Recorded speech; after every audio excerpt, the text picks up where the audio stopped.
King'ori Mwangi and C.I.D Director Ndegwa Muhoro had a difficult time defending their past as they sought recruitment as the Deputy Inspector General of Police. King'ori Mwangi had to defend himself against allegations of involvement in drug trafficking and shooting innocent civilians. KTN's Ashamwilu reports. Because top police directors, including C.I.D boss Ndegwa Muhoro and Deputy Director of Police in charge of reforms King'ori Mwangi, went through intense scrutiny about their careers and private lives in their quest to become Kenya's first Deputy Inspector General of Police in charge of regular police. For King'ori Mwangi, who was the first on the hot seat, the interview proved to be an emotional roller coaster. Mwangi, who has served the police department for 24 years, 9 as a deputy police commissioner, was taken through allegations leveled against him when he served as Mombasa and Western provincial police boss.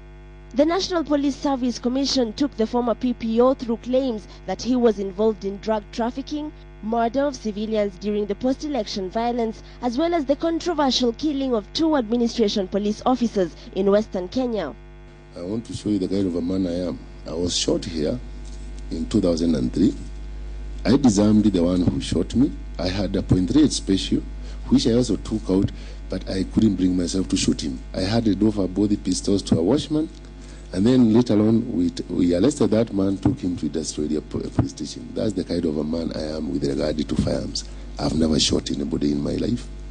My work have never required me to shoot anybody.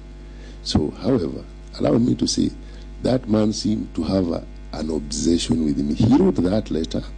In the afternoon session, C.I.D Director Ndegwa Muhoro went through intense grilling for more than 2 hours. Public complaints against the C.I.D boss formed the backbone of the commission's vetting, and like his colleague, Muhoro had a lot to answer. When I moved to C.I.D, it was very clear in my mind we have a very corrupt institution. I know very clearly there was the saying that a Kenyan would rather go report to a police station than to a C.I.D officer. It's a very disturbing scenario. Something that we should never be. Former police officer Stanley Cheriot was the 3rd candidate to be interviewed. I have been in the police service for 25 years, and I have known what ails the morale of the officers. The interviews for the 2 Deputy Inspector Generals end next week, with the Commission having until the end of the month to submit to the President and the Prime Minister its choice of Inspector General of Police and the 2 deputies. Ashamwilu, KTN, Nairobi.